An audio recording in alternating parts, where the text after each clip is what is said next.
Ain't nothing gonna hold me back. Creme de la creme, rise up fresh, put a pen to the test. It's Carpe Diem, did I mention again the G-O-A-T, yes.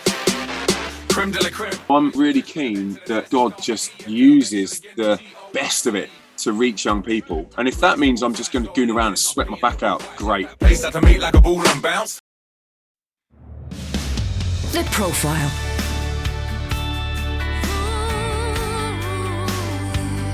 You're listening to Premier Christian Radio. Where faith comes to life. Hello and welcome to The Profile here on Premier Christian Radio with me, Emma Fowle. The Profile is the show where we sit down with a well-known Christian to hear more about their life, faith and ministry. It's brought to you in association with the UK's leading Christian magazine, Premier Christianity. The monthly title features more great interviews just like this one, all of the latest news, reviews, columnists and much, much more. It's now available in a print and or a digital subscription, and you can download the Premier Christianity app or go online and get exclusive access to new daily content wherever you are in the world. Subscribe now for just $3.95 a month at premierchristianity.com/subscribe. Now, today on the show, I'm speaking to Lindz West. If you grew up in the 90s like me, you might remember Lindz from the worldwide Message Tribe. He's an evangelist, DJ and energetic frontman of band LZ7, as well as the founder of Light, which is a family of artists and a record label which uses music to impact young people with a positive message and the hope of the gospel. They have taken their message into thousands of schools, impacting tens of thousands of kids, and have even toured the world supporting mainstream artists like Jason Derulo on tour. If you've ever seen LZ7 live, you'll know quite how energetic their performances are and quite how passionate they are about sharing the good news of Jesus in a credible way with young people. Today I'll be catching up with Lindz, asking him what it was like to be back on stage this month in front of a live audience after 18 months of being cooped up in his loft, what his plans are for the future and how he ended up fronting an electronic dance music band. Would you tell me about young Lindz? What was your home life like growing up? What were you? Oh my gosh, young Lindz. Yeah. Young Lindz isn't that much different from adult Lindz now. Full of beans and slightly ADHD, I think, was probably how you describe us. Yeah, so I grew up in a Christian home. My parents were Christians, and in that they took us to church and wanted us to get involved. My dad was a festival director for Billy Graham in the European festivals that he did. So my first 2 years were sitting in the back of a VW van driving around Europe following all these festivals as they went round. So we moved to Belgium and I lived out the back of a van basically until I was 2, and then we moved back to London. I mean, it's an interesting start, isn't it? Like a missionary kid. I'm not really like a pastor's kid particularly, but just I understood what mission was from a really young age. And I kind of got it. But when I got to about 13, 14, I was super into sport. So still am like massively into it. But I was starting to play sport and get involved in it, get involved in teams. I was tall for my age. So I was playing in basketball teams for when I was 15 for the under-19s. And the sport sort of lifestyle, it started to kind of encroach just on life. I didn't suddenly give up church because of sport, but you know, you'd go and play a game, then we'd end up in the pub, and I was underage, but big enough to be there, and just thought, well, this is what you do. So it was that kind of lifestyle. So I've never been like a particularly violent kid or had any kind of like anger issues or anything like that. I was just party boy, and I just from a young age just understood what it was to have a laugh and have fun. But then obviously that lifestyle has got everything involved in it. So going out to pubs, going to clubs, getting to university. I got an opportunity to go to America to play basketball, and I really wanted to do it. And it was just a culmination of all of these things that I managed to get there to Illinois State University to play ball and to do a sports science degree. So I was just that kid that wanted to get involved in everything and do as much as I could. And Jesus kind of took a bit of a sideline, really. I guess that's probably the best way to describe it. And I think in some respects, I've done loads and loads and loads of different jobs and loads of different things. And I feel like when Paul in the Bible says all things to all people that he might save some, there's so many different experiences that I've been through and different places I've been and lived and done that I'm slightly Cockney, been in Manchester for a few years, did a sports science degree, now a preacher, love DJing, love music. So I've got all these kind of like different aspects to my life, but God at that age just wasn't sort of central to it. And I remember being on spring break, which is like a big party thing that all the students do in America. And we'd driven from Chicago down to Panama City Beach, which was right next door to Pensacola, which is where this whole revival thing was going on. And I remember sitting on the beach and we'd sunk a big keg of beer into the sand and we were tapping off this keg of beer, just me and my mates.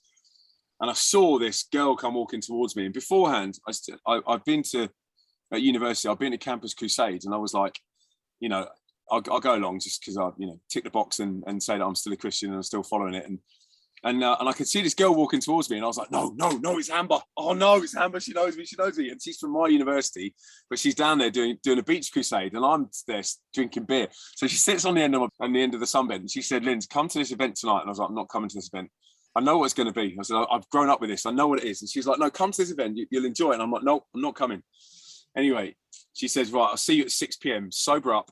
Come to this event." So I walk into this event. I'm still at the back, and it's exactly the same as any kind of like tent revival thing that I've ever been to in my life. But anyway, this band comes out and they start bouncing around. They start singing, and I'm like, this is quite a good song. And it's actually the Newsboys. And I remember about 6 months before, my mum, before I went to America, had given me 2 CDs.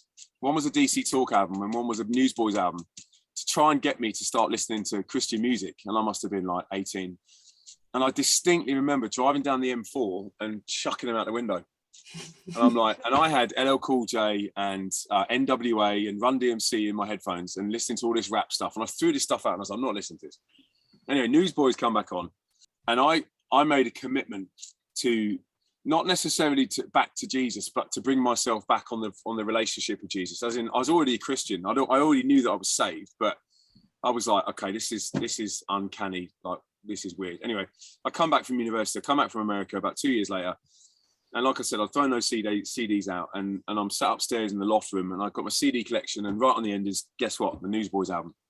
And I've thrown it out the window. So I'm like, I don't know for this day whether my mum had snuck it up there, but it was God's way of kind of going, I've got your number. And funnily enough, now I've become really good mates with the Newsboys, and Michael Tate is our kids' godfather. Oh. So we do loads of tours with them and gigs, and we've just got on with them really well. And they're part of my journey of coming back to Jesus as a teenager. Quite an eclectic story, really, yeah. So where did the music come in? Like you've talked, obviously, you love sport as a young man, but now, you know, especially within the Christian world, people would know you for your music. Was that always a love? Was it always there? Yeah, there was 2 things. I think 2 things that grabbed kids like me, grabbed my attention, was music and sport. And I was always going to like Ministry of Sound and Fabric and Bed in London and just dancing. I used to love to dance, just like stand there for 3 hours. I didn't do drugs. I wasn't that kid. I'd have a few beers and I knew that I had a game the next day, so I'd have to keep myself like pretty compass mentis. But I just danced, and I'd dance for hours. And we used to have these like dance competitions and break dance competitions. That was always part of my sort of like non-sport sort of life. And I went to, after this American experience that I had, I came back and I went on a big holiday to Magaluf with about 20 mates. And you can imagine what that was like. It's just, Magaluf is just like another level of party central. And I came back and I'd booked myself in to Soul Survivor as a detached youth worker. So I'd been out on this big one, and I come back to Soul Survivor and I'm just like, my head's in bits. Like, I'm like, what have I been doing? What is this? And this is still my kind of journey back to Jesus. And I walked past a cafe called the Drake's Cafe, and I could hear this music. And I'm like, I've just left this. What's this? And I walk in, stand at the back, and these Mancunians came out jumping about, and one of them raps like Cookie Monster. And then this other lad comes out and like spins on his head for about 12 minutes. And then he gets up and starts sharing his story. And he said, I was a DJ. I was in a band called Bizarre Inc. He said, I just love to dance. This is my thing. And I'm starting to listen because I'm like, this sounds like, you know, relatable. And he said, yeah, I got involved in I lived in Ibiza, and I just come back from Magaluf. So I suddenly, my ears picked up. And he said, I got ended up in a dodgy drug deal, and I was thrown into a pool, tied to a chair, and left for dead. And I owed them so much money, they just wanted to, you know, fob me off. And he said, and I just called out to God, and I wasn't Christian, but I said, God, you know, you need to come and save me and help me. And then 30 seconds later, I'm sat by the side of the pool with with his arms by his side, just dripping. And he's like, how in the world did that happen? So he came back and took himself to a church. So he told me this story. I'm on my knees, Emma, down the front, like repenting, responding to the gospel. And it was through a band, and they were called the Worldwide Message Tribe. So I was well into my music. Like, I was a bedroom DJ. I used to have camouflage set up at my mate's house with a couple of decks, and we'd like mix music and mix beats and do all that kind of stuff, wait for the next drop. We'd record the chart show on tape, you know, and pause it when the adverts came on, and we did all that kind of stuff. So music was a proper love. And I heard this band, and it was like secular music, but not secular music. And I responded, and the guy's name was Cameron. A year later, I went back to Soul Survivor, and they said, oh, we're auditioning for new members. And I'd done the same thing. And I was, in that year, I'd taken myself back to church, and I'd taken that job as a detached youth worker. So I was out in the skate park, and I was out in the basketball court, and, you know, just chatting to kids that were kind of on the edge, on the fringe, and not really involved. And they said, we're doing an audition. And my brother elbowed me, and he goes, you should do that. You're up for that. He said, you can rap and dance and do a backflip and stuff. And I was like, Dan, they're from Manchester. How far is Manchester north? I'm going to get a nosebleed going that far north. I'm not doing that. And he was like, no, go on. Anyway, I auditioned, and 5 days later, I ended up moving up to Manchester to a thing called the Eden Project, which is working in Wythenshawe. And I'd moved from the Royal Borough of Windsor and Maidenhead, and I was working in Kensington, and I had this really nice job. And I just sacked it off and just went, right, God, if this is right, I'll push the door, and if you open it, and I'll walk through it, and I'll move to Manchester. So I moved, and I joined the Worldwide Message Tribe and joined that guy Cameron in the band. It's all part of my journey of coming back. I'm like super grateful to that guy. And, you know, he's preached the gospel to hundreds of thousands. And I'm one of the ones that's come through and now doing the same thing that he did for young people on the other side. But it was all because of music. You know, I heard the music and I was like, whoa, and it grabbed me. And it was like a fishing line, like a when I suddenly went in and listened. And that is literally the model that we have now. That's why we do it and how we do it. And it's a universal language that's a hook, it speaks across barriers of creed, colour, background, history, heritage, all that kind of stuff. It just grabs young people's imagination, and it gives you a platform to be able to speak life. So he did that for me, so I'm doing that for other people. It's really funny listening to you talk. I don't know if we're similar ages, but I remember the same clubs and Christian culture running alongside it and stuff. And I can remember when the Worldwide Message Tribe came on the scene. And, you know, prior to that, I think someone had given me an Amy Grant tape when I was like, yeah, I remember that. My mum used to play that in the car in an effort to try and get us Christian to sing it. music didn't exist. If you weren't from that background or that wasn't your bag, there was nothing that crossed that divide, you know, that felt on a par with the stuff that you might listen to outside of church. And Worldwide Message Tribe, when they came along, everybody was like, what? Yeah. But since then, you have gone from the Worldwide Message Trust, which obviously disbanded in 2005. So that was when you formed LZ7? Yeah, so I just had this slight sort of God moment, and I don't really ever hear the audible voice of God, but I definitely felt like a nudge in my soul, in my stomach. And it was the last gig of the Tribe show, and they'd put up like a mic stand, and they had this Trilby hat spinning on this mic stand, and then it just said to be continued. And I was sat in the crowd pit watching this whole outro video, and I was just about to go and join a band called the Band With No Name. And I'd been working in the Band With No Name for a year and in the Tribe as well. And kind of, I was going to become team leader. And I loved the Band With No Name. I loved what they stood for. But I moved to Manchester for the message at the time. I phoned up Andy Hawthorne first thing in the morning. He was my boss. And I was like, we're not done, mate. Like the message never changes. As in, the message of the gospel never changes, but the method does.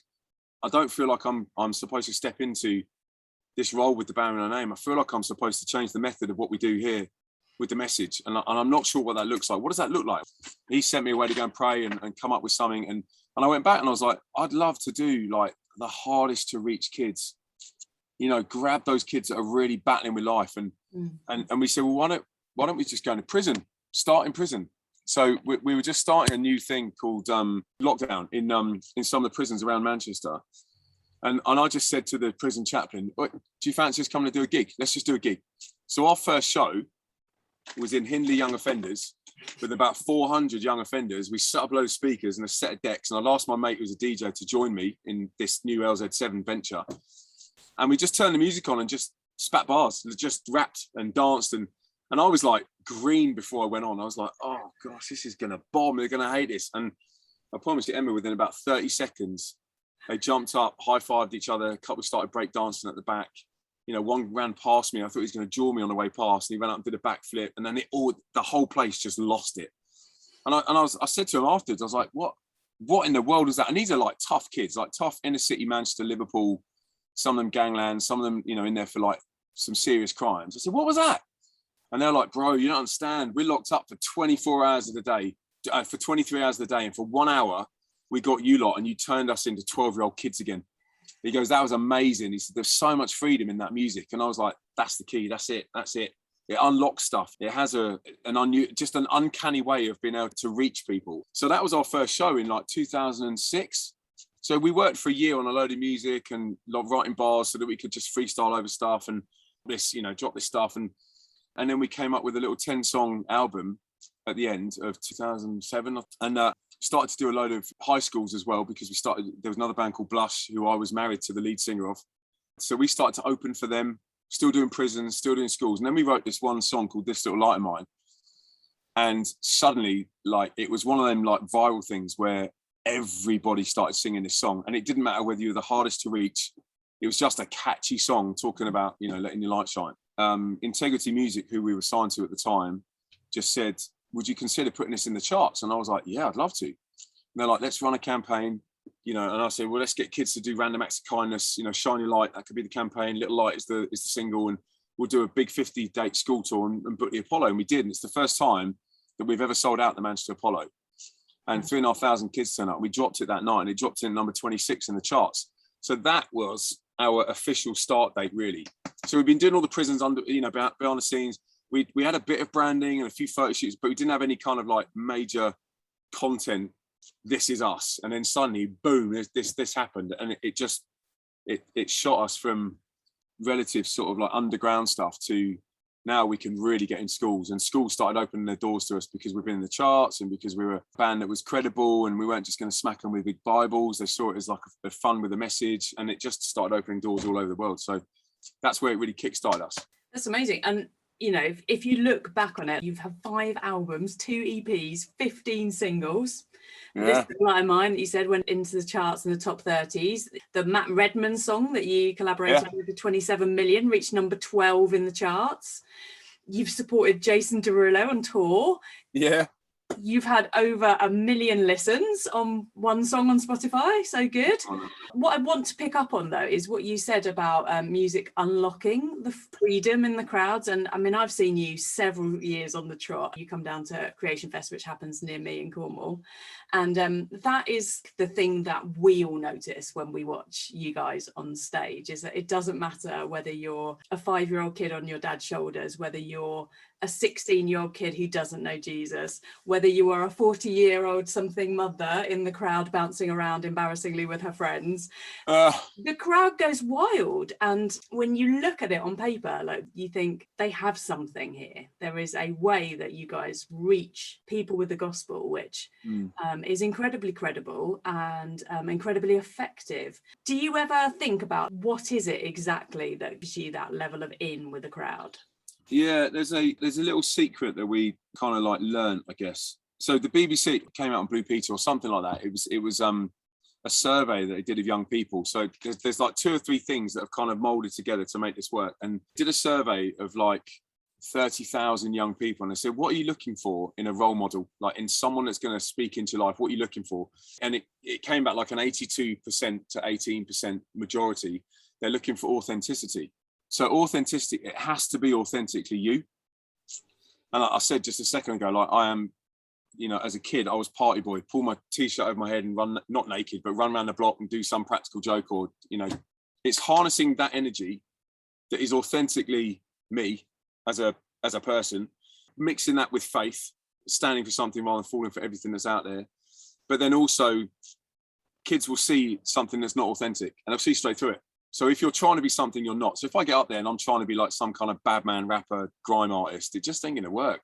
It's just not my vibe. My vibe is EDM, white boy, party music, like get sweaty, jump up and down. And because that's authentically what we're doing as a unit, it almost brings freedom for people watching, because I'm looking at them going, come on, your turn. And I'm looking at them going, your turn, dance. And then they suddenly go, oh yeah. And then by the end of it, they're sweating as hard as I am, because it kind of allows them to be, and I say it to the guys, so Saints is a new band that's coming through at the moment. And the one piece of advice I'm saying to them is, you have to be so happy in your own world on the stage, in your little 6-foot round circle around you, but you're welcoming 2,000 people into your world and saying, come and celebrate like me, and come and enjoy it. Leave the problems at the door for a second. Let's just have a bit of a party and see if God does something through this. And I think that's infectious. So I'm really keen that God just uses the best of it to reach young people. And if that means I'm just going to goon around and sweat my back out, great.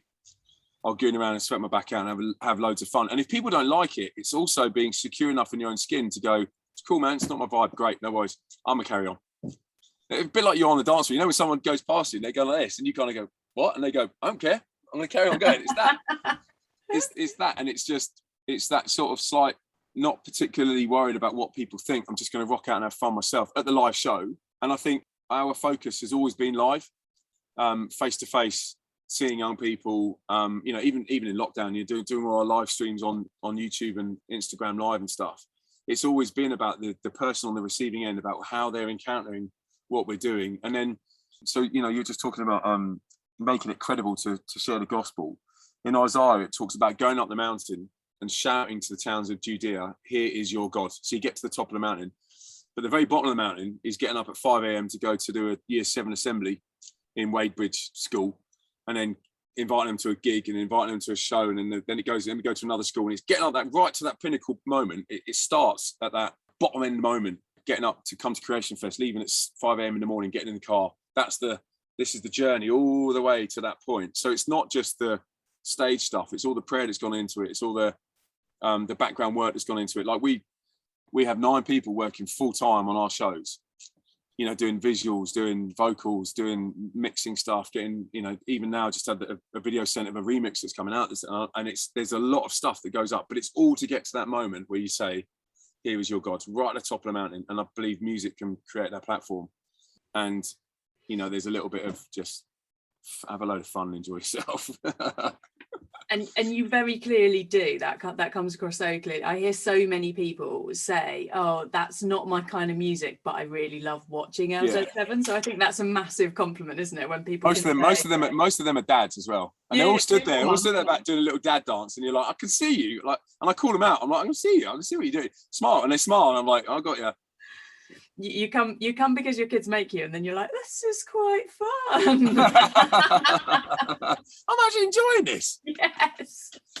But also what you do, what you never fail to do, I've never seen you do a gig where you don't also very clearly, very directly communicate the good news of the God who loves us, and give an extremely clear opportunity for kids to respond. And they always do. So is that I'm guessing that has sort of always been, this is part of our DNA, we will always do this. Yeah. So when we left the message in 2011, Little Light had just come out, and we were working on 27 million with Matt. And in the meantime, I really felt God just going. So we left the message in a really good way. We were set up by them as an associate ministry to run alongside them. And our mission statement is to take the life-changing message of Jesus to young people through music. So if you cut like a Blackpool rock, if you cut through the middle of every staff member of Light, that's what they would bleed. We take the life-changing messages to young people through music. So, all this stuff getting up the mountain to hit, it's taking that life-changing message. And there's a real focus to it, because if we're asked to do something that's not that, then we don't do it. And that can be difficult, because you have to say no to things. People will say, oh, can you open for 15 minutes and, don't share your faith because of this? I'm like, no, we can't. And then people are like, what? I'm like, oh no, it's really hard, but I'm going to share my faith. Oh no, you can't do that. Well, I'm not going to play then. So but that's not like picking and choosing or any of those, or being arrogant about it. It's just that is our DNA. That's what we do. And if Cameron hadn't done that to me, as in I'd respond, I would never have been here. So I'm adamant about that stuff. And I think the Christian, it's a funny tangent, isn't it? Sitting between the Christian world of the Tim Hugheses and the worship and the Matt Redman and the kind of mainstream of this world, and we sit right in the middle of here. You don't really fit with either. Like, it's not really worship unless I get up and explain, hey, we're gonna this is just a different way of worshiping. You're going to use your body. You're going to sweat a bit. Some of it is worship. Some of the words you can use it as that. But then you get to a Jason Derulo tour, and you can imagine what the Jason Derulo set's like. It's pretty full on. And I went up to the management beforehand, and I said, hey, we've played arenas before, but I've never done 30 on the bounce. I said, thanks so much for having us. And he goes, oh, mate, it's our pleasure. You're welcome to be here. And I said, hey, man, there's like a churchy element to us. Like there's a faith element to us. Am I all right to share that? And he was like, and he literally gave me my mic, and he went, it's your mic, Lindz. You share what you want to share. Callum Scott is going to share what he's going to share. Jason's going to share his stories. You share your story, bro. You are free to do that.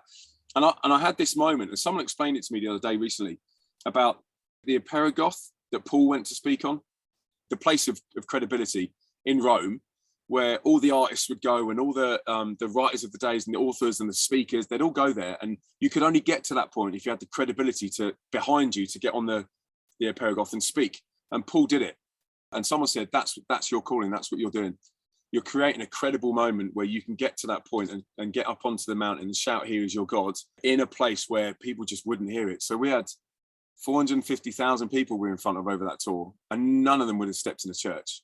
But we had this opportunity to share a spoken word where you can share Jesus. And it was the gospel, but in a spoken word and under music. So people were like listening.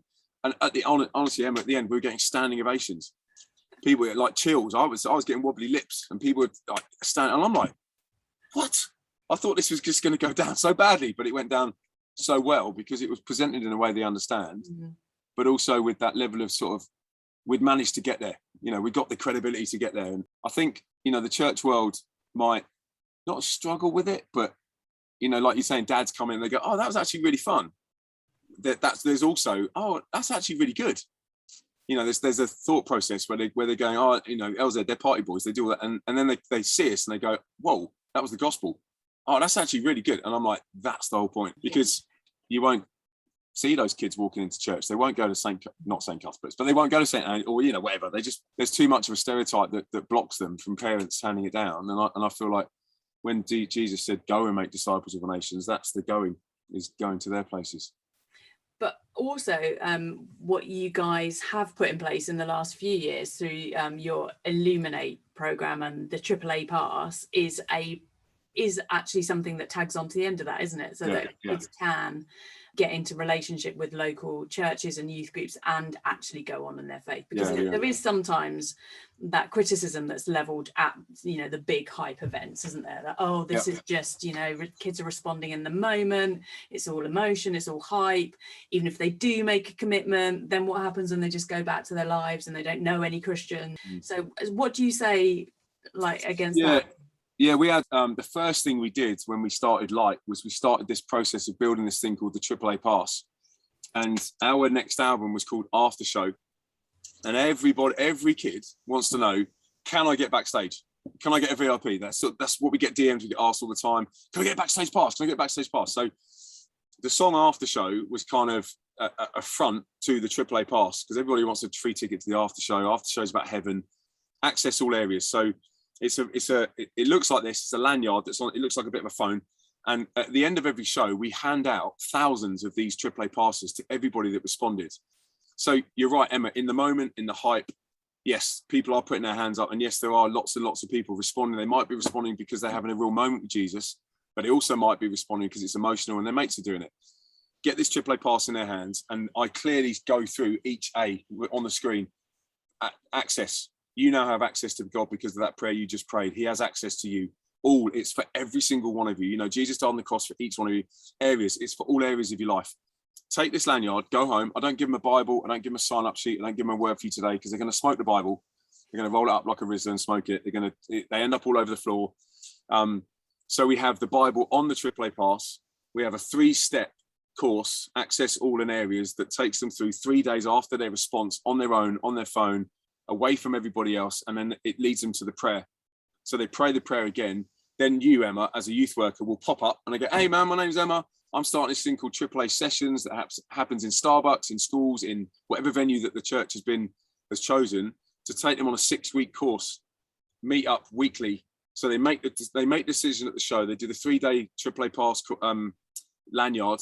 Then they go to the AAA Sessions, and slowly but surely, of course, the numbers drop off, but you end up with the kids that fully responded and went, oh yeah, I really want to know Jesus. And some of them, you're getting like 120 kids turn up to a school lunchtime where the youth worker's gone back and we've said we'll do it in the music room, and you know, hundreds of kids are turning up, and then slowly but surely it's the cross from the angle scale from response at the gig to relationship in church. It's that all the way across.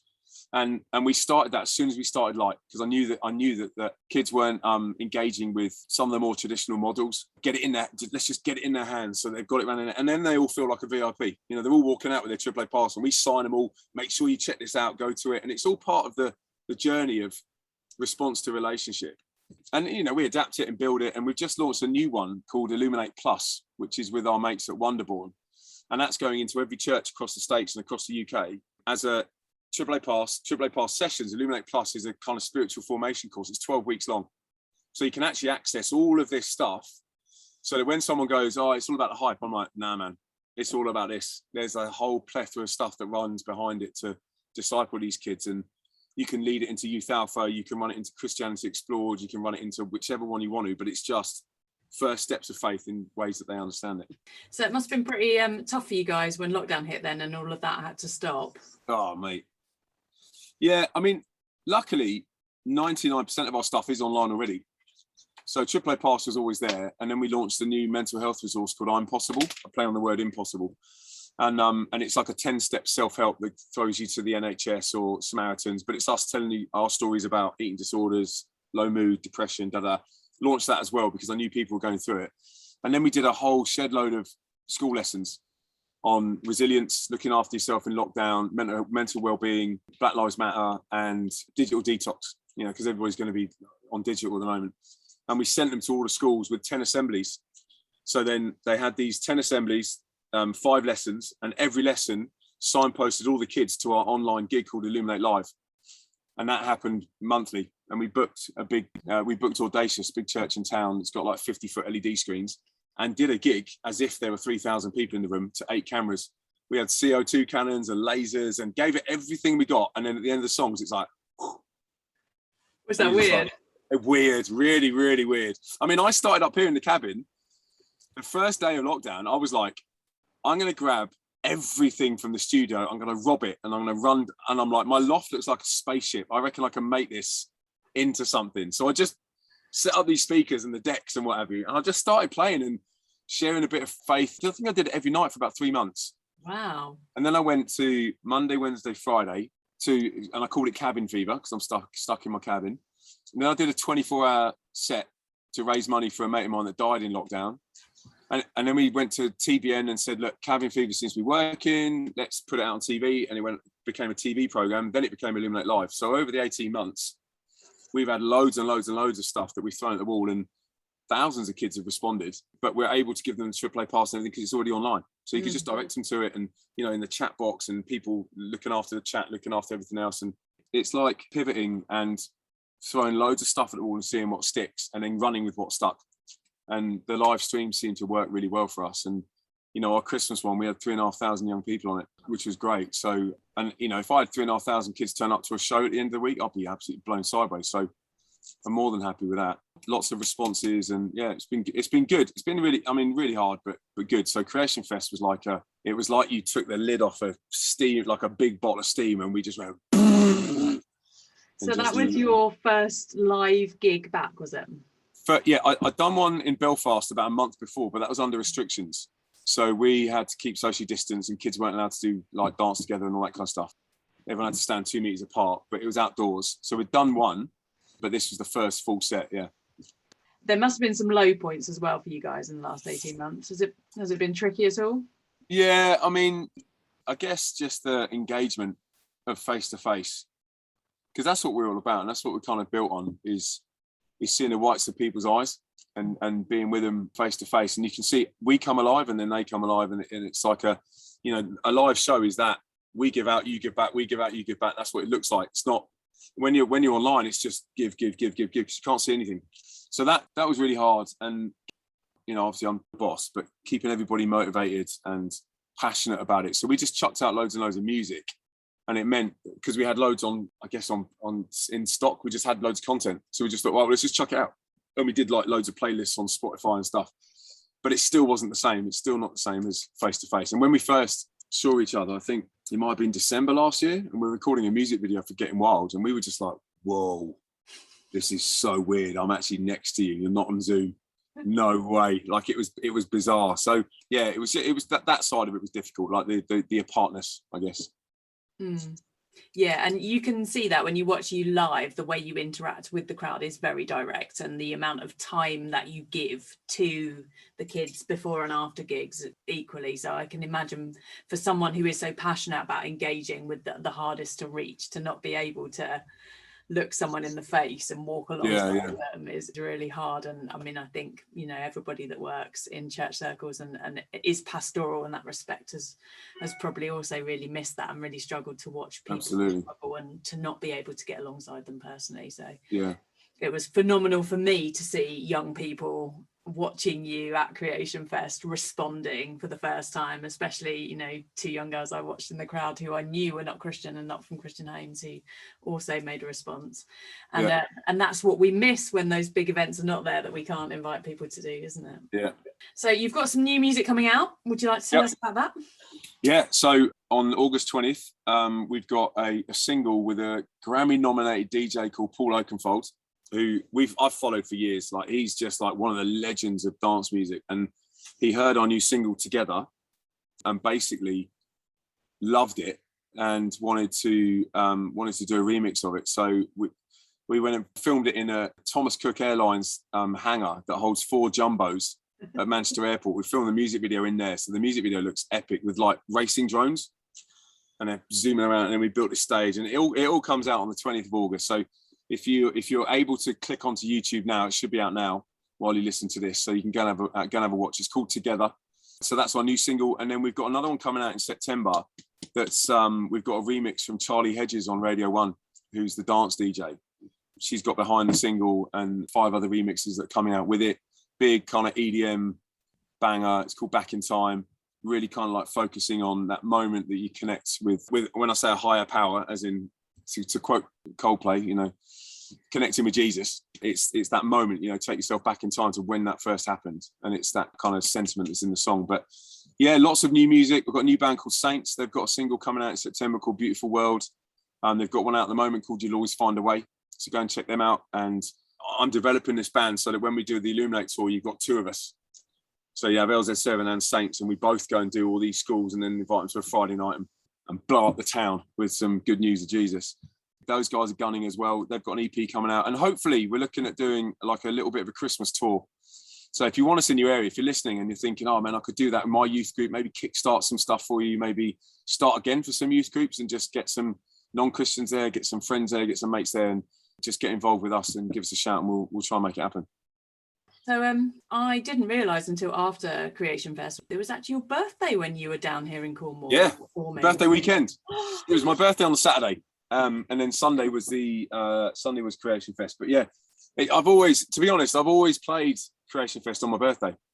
Wow. It's always been my birthday. So whether it's like the day after, of the day of, or the day before, it's always been around that time. I've always loved it, so I've always taken the gig because we enjoy it so much. And so how old were you this year? Can I ask you? I'm not telling you that. All I can say is I've still got my own teeth. No. How old was I? I'm the same age as David Beckham. Okay. There you go. You can go and Google that and work it out. Go and Google that. We were taking bets. No one could find this out when we were researching this piece. How old Lindz West You can't. It's not online. I've kept it so you can never find it. Are you still going to be doing this? Like when you're 70, you're still going to be bouncing around the stage? An end to it? Yeah, I guess I don't know. There's a lot of guys that are a lot older than me that are still doing stuff, and whether you know the stuff evolves and changes, and you've got DJs that DJ but still speak and still share. And you know, if this is like a 5-year thing for me, and then, you know, I move into a bit more of a kind of preacher role, then great, so be it. Or if there's still music to come out that we can still do, and it becomes a bit more of a DJ thing, then great. But I don't think taking the life-changing message of Jesus to people changes, really, does it? It's whatever, you know, lots of different strings to the bow, so all things to all people. So if it changes, then it changes, and if it doesn't, then I'll just go until my foot falls off. So basically what you're saying is music happens to be the vehicle now, but it doesn't look like you're going to lose your passion for communicating the good news of the God who loves you. No. And there's reasons for bringing on people like Saints who are like 19, 20. They can definitely, the legacy of it all, passing it on, and the DNA and them carrying it, running alongside us at the same time. But I'd love them to run faster than we've ever run, and reach more people than we ever have, and for it to be something that we set up and just went, right, now you go get them, and that feels like the right thing to do. Jesus started with 12 mates and no internet, so I'm kind of like, well, look, we've got 9 at the moment. We've got 9 mates, and we've got lots of internet, and let's see how far we can get this great news of Jesus. How do you think growing up, like you said earlier about your dad and him being part of the Billy Graham missions, has that given you a heritage that's helped you as you've gone into the kind of the line of work that you've gone into? Yeah, do you know what, Emma? It's definitely, there's a few things that I've gone on. That's no surprise. So I guess you'd call me a missionary. I'd call myself like a musicianary, if that's the best way to describe it. And when you go and work for a mission organization, if you go for 2 weeks to Haiti with compassion, or you go and do, building a toilet block somewhere, and you do some kind of great work, you normally pay to go on mission, to go and do it.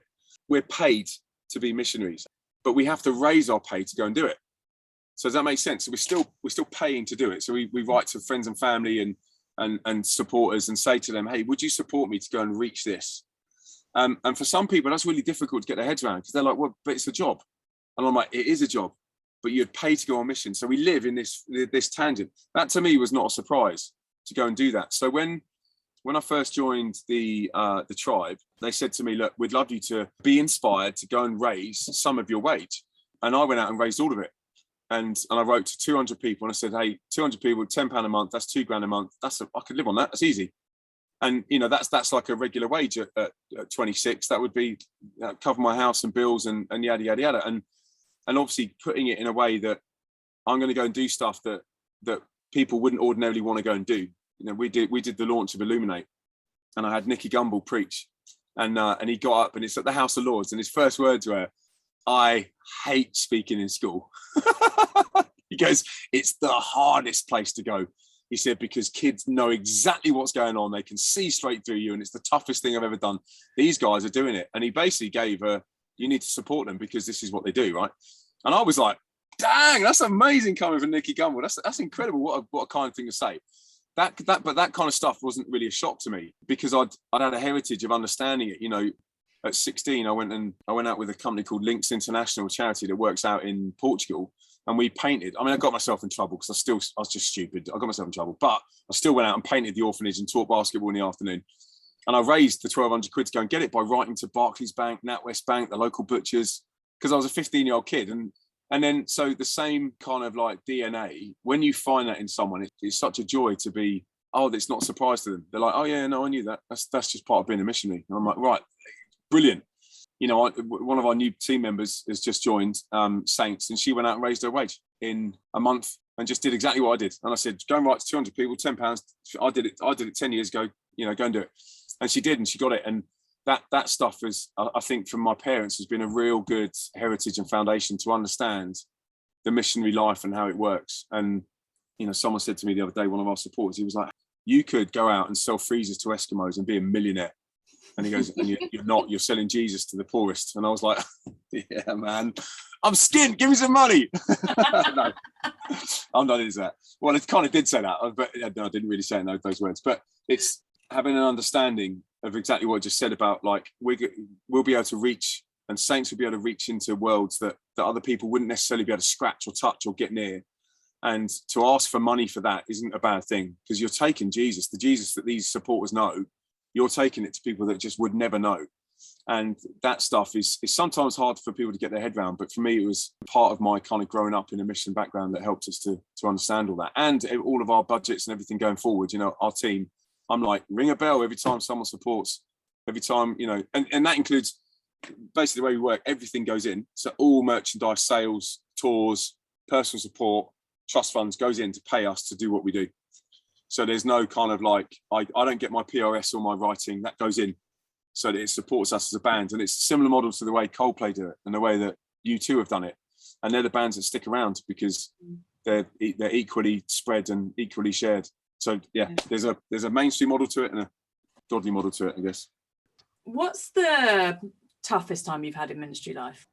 I think, I mean, you might have heard quotes like this, but I think your greatest weapon can also be your greatest downfall. So I think and then someone said to me recently, what you talk about and what you share and what you fight, you end up carrying. I've never heard it kind of described like that. So we talk a lot about mental health, suicide, never give up, keep breathing, Jesus is the answer. And that's the whole message of the school's lessons and PSHE and all that kind of stuff.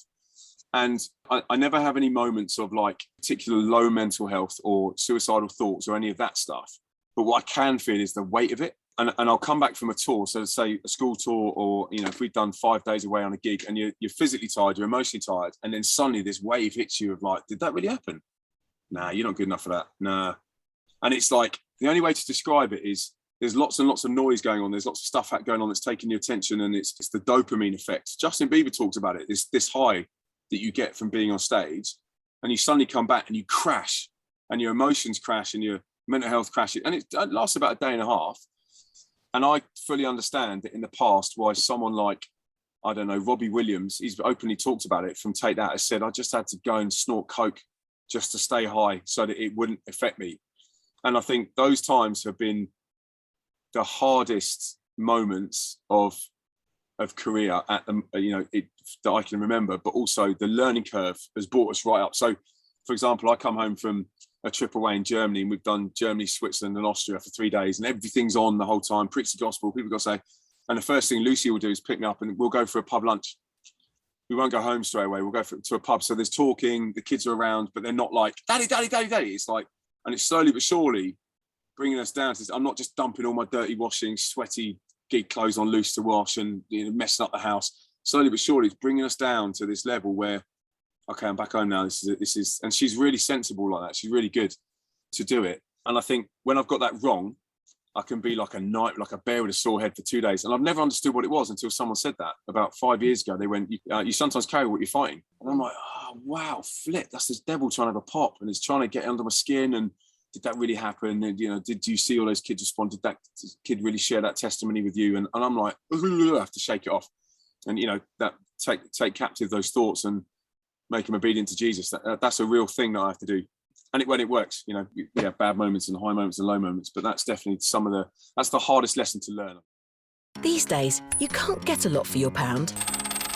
You could get a pack of balloons, a DIY face mask, or some plasters. Ouch. Or £1 could get you great reporting, brilliant interviews, and loads of Christian news articles, all in Premier Christianity. In print, online and on the app, for just £1 a month in the summer sale limited offer. Get yours at premierchristianity.com. I've read lots of comments on your Twitter feed from kids just messaging you and being like, your music's got me through some incredibly dark moments in my life. How does it feel when you hear those kind of stories? Yeah, I mean, all glory's got to go to God, hasn't it? Like I always say to our guys that we're like a sat nav.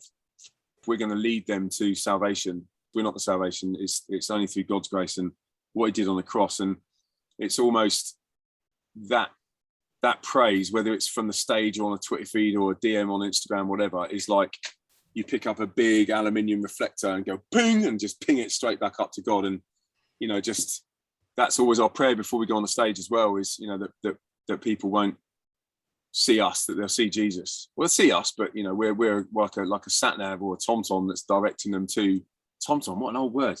A sat nav that's directing them to life, like fully breathing, not just existing life. And it is a compliment. Obviously, you take it and it means you're on the right track doing the right thing, but it's got to be less of us and more of him. You've been on the road for a long time now. You've played gigs all around the world. Like we spoke about earlier, you supported people like Jason Derulo on world tours. What lessons have you learned from your time on the road? What's it like preaching the gospel in different locations? Is it different or is it the same everywhere? So I did loads of driving jobs in holidays at university for like 6 weeks, 6 to 8 weeks. And I got to learn the country like the back of my hand. So I know I know the UK really well, and I kind of feel like moving around. Like I've still got a southern accent, but it's kind of moving around and picking up all these cultures we've done schools tours in, and had to learn about New Zealand and Australia and Austria, Germany. You know, when we've been in schools, you kind of pick up this sort of holistic thing about everywhere, and I'm kind of like, it is diverse. So all things will be, you might save some, and you had all these amazing experiences, so you can relate. So when you're saying about the stage stuff, it's exactly the same in New Zealand, in a completely different Maori culture. I'd be able to do the same thing as I can in England. I think it's just this like a whole array of sort of experiences that we've been on, but not just done gigs there, actually been there, soaked up the culture, been part of, you know, Stroud. Who knew that it was like a drum and bass hotspot? You know that? I didn't know that. So we turned up and I played this one drum and bass track, Give My All, and the place went bananas. Did I not stop playing that song? We played that song to Blue in the Fate, and it was the biggest hit, and we don't even use it. We don't even do it. So it's just picking up those little things, and I'm always intrigued by it, that God's kind of taking us on this journey so that we can relate to different people and different communities. And, you know, UK culture changes every 4.5 miles. It changes from town to town. As you know, Manchester to Bolton is a different culture. They're into different things. They eat different things. They speak differently. It's different accent. And I think picking up on those things and learning those things so that you can relate has really helped. So, Lindz, if people want to get in touch with you and find out how they can bring you to their area, how would they do that? I mean, if people want to stay in contact, hit us up on LZ7gram on Instagram. Facebook's there as well, LZ7. You can follow us and find out where we're going to be. If they want us to come to their school or an Illuminate tour to come to them, just drop us an email. If you just Google LZ7, you'll see it. You can see what email to send to, and or just lz7@light.uk.com, because we're going to start the practical face-to-face versions of Illuminate going across the country in the next sort of first term of next year. So we'd love for people to get involved and then come and see us. That was Lindz West speaking to me, Emma Fowle, here on Premier Christian Radio. We hope you enjoyed this interview. For hundreds more conversations just like this, you can download The Profile as a podcast. Just search for The Profile wherever you normally get your podcast from, or visit premierchristianradio.com/The Profile.